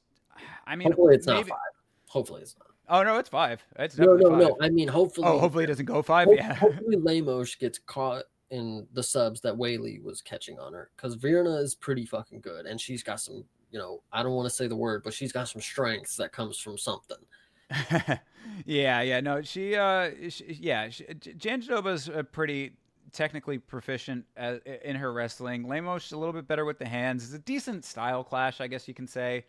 Um, I mean, if Lemos is able to utilize this strike, this is another one that if she can go in there and muscle her around, go in there and make it dirty, just really really put that pressure on early, not let Janjadoba get her attacks off.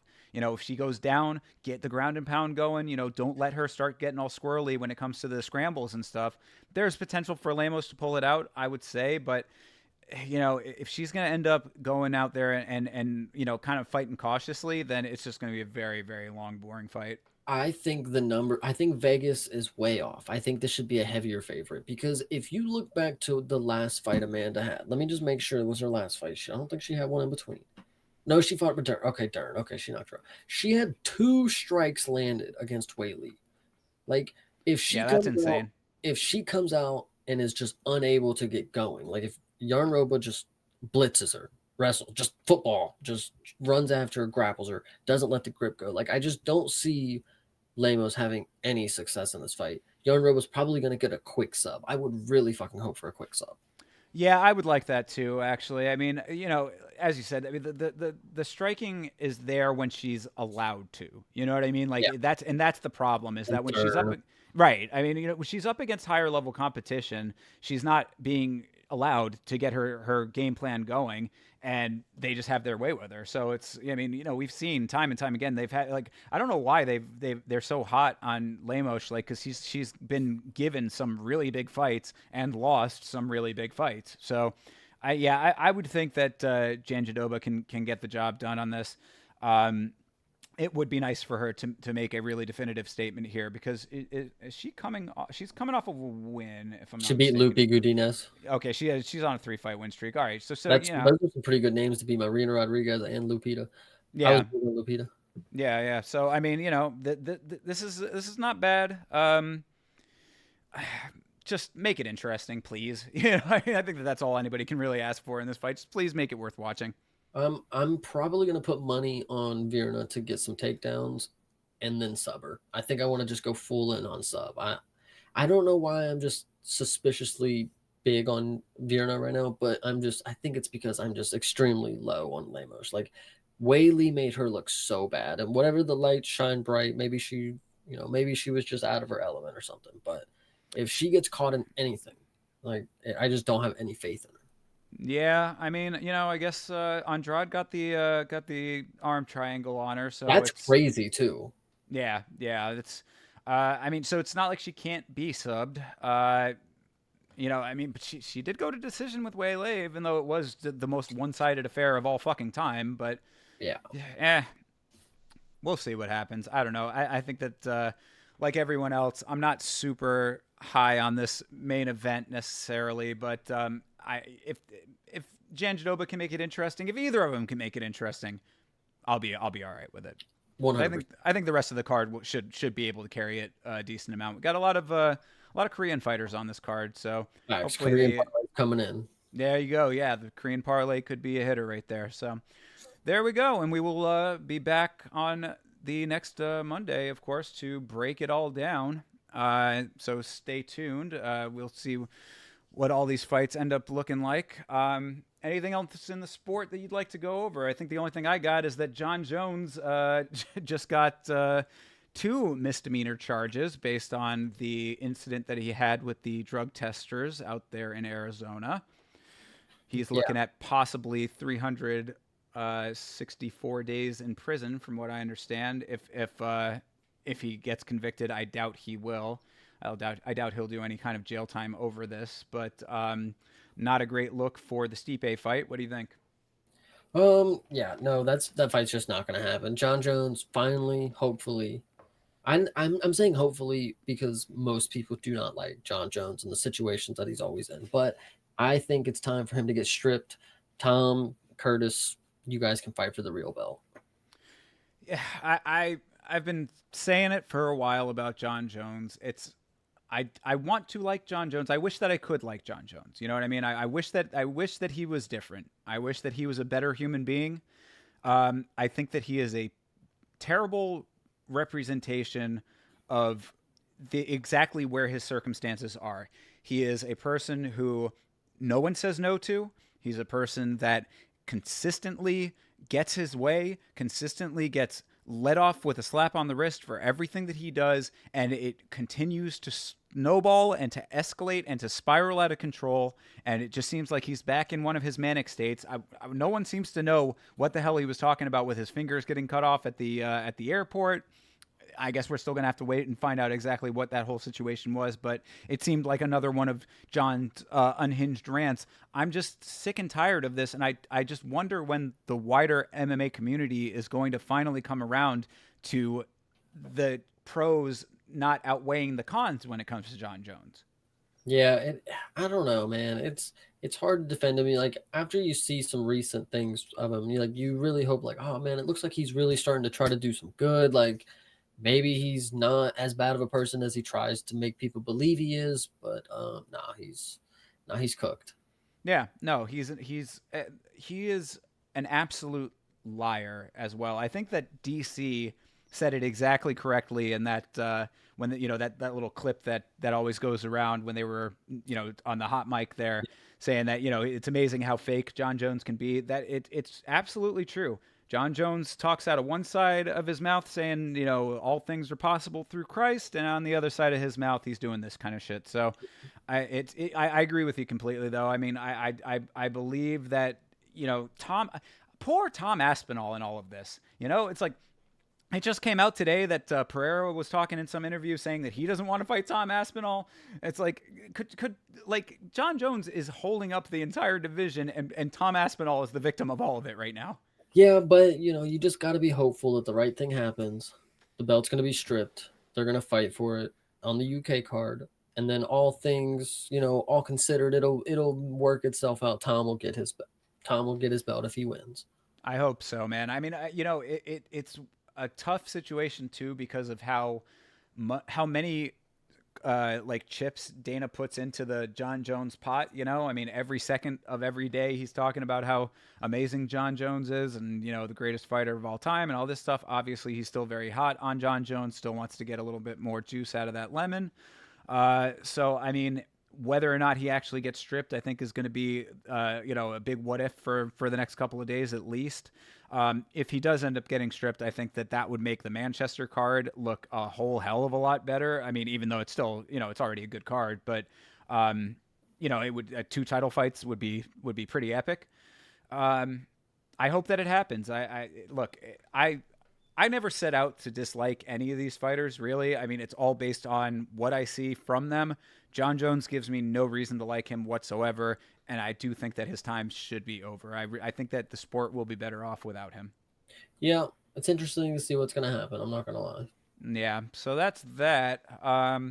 Other than that, yeah, I'd see. Oh well, and the one other thing I guess we can mention that came out of the Denver card was that apparently, I don't know if this is actually true or not, but apparently the French Canadian broadcast leaked that Max Holloway versus Ilia Topuria is going down at the Sphere.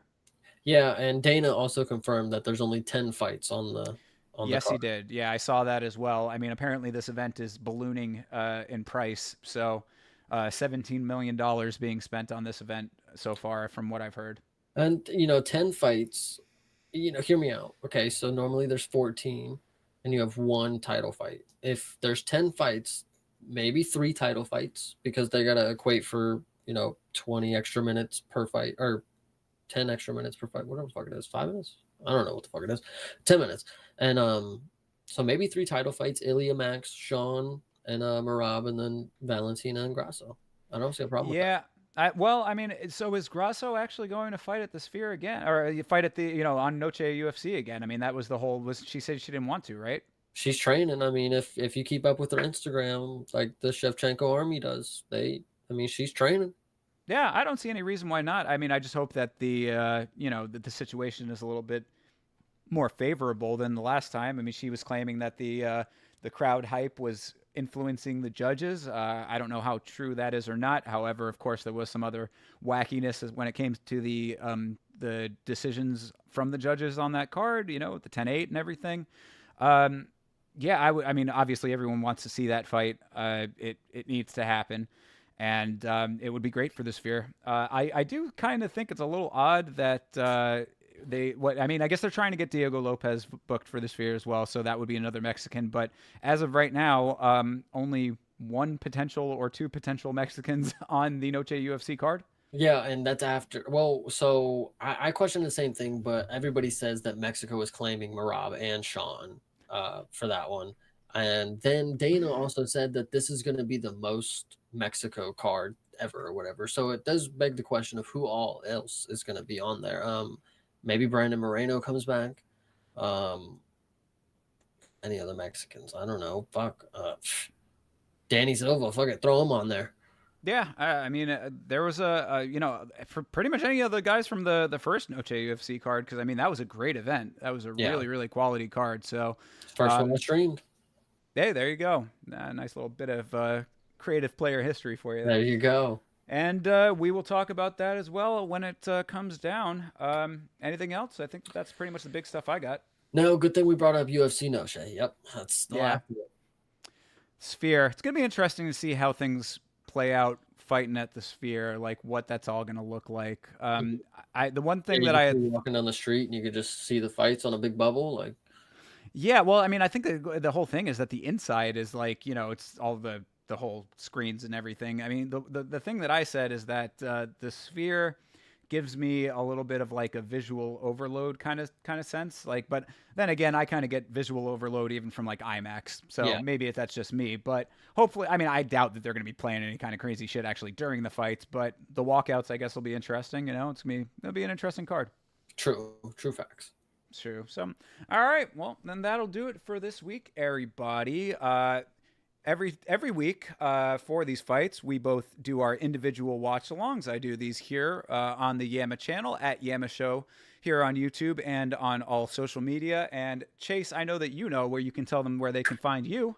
Obviously, you can find me on youtube.com/@CP Smalls. And if you're on Twitter, at Creative Partin, Partin. Make sure you follow my boy. And we will be back next Monday to break everything down for you. Thanks for hanging out with TJF, John Dong, UTS Henry, Anakin Skywalker. Thank you guys for checking in. We appreciate all of you.